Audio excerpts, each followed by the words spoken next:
রেদওয়ান, প্রতিবাদ কর্মসূচিতে কি বলছেন অংশ নেয়ারা?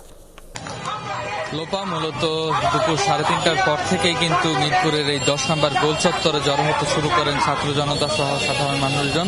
মূলত তারা যেটি বলছেন যে 90 দিনে আসলে 7 দিনের মধ্যেই যেন এই ধর্ষকদের বিচার কার্য সম্পন্ন করা হয় এবং এমন একটি বিচার তারা প্রত্যাশা করছেন যেখানে আসলে যারা আসলে এই ধরনের নেককারজনক কাজের সাথে জড়িত বা ধর্ষণের সাথে যারা অপরাধী তারা যেন দৃষ্টান্তমূলক শাস্তির মাধ্যমে যেন সেটি নিশ্চিত করা হয় এমনটি কিন্তু তারা দাবি করছেন। সেই সাথে তারা বলছেন যে আসলে এই ধর্ষকের যে শাস্তি সেটি আসলে খুব দ্রুত সময়ে যেন নিশ্চিত করা হয় সেটির কিন্তু জোর দাবি কিন্তু তারা জানিয়েছেন। আমরা এখানে একজন সাথে কথা বলতে চাই যে আসলে এখানে আজকে আপনাদের এই অবস্থানের আসলে মূল দাবিটি কি, এখান থেকে আপনারা কি দাবি নিয়ে কি দাবি জানাচ্ছেন?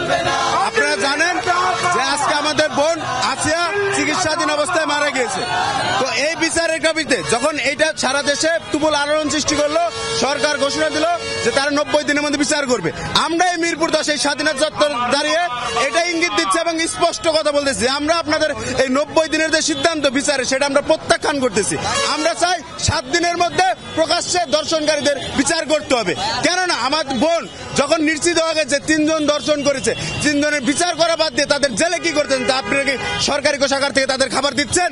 তাদের তো এখন জানাজা হওয়া উচিত ছিল, অথবা জানাজা ছাড়াই তাদের কবর হচ্ছিল।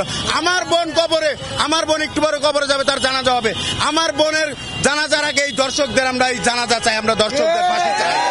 এবং আমরা যেটি শুনছিলাম আসলে যে তাদের যেটি মূল দাবি আসলে তাদের এই 7 দিনের মধ্যে আসলে তাদের যে বিচার কার্য সেটি সম্পন্ন করার জন্যই কিন্তু তারা এখানে জোর দাবি কিন্তু তারা জানাচ্ছিলেন। সেই সাথে তারা যেটি বলছেন যে আসলে রেদওয়ান, আপনাকে ধন্যবাদ আমাদের সাথে যোগ দেওয়ার জন্য।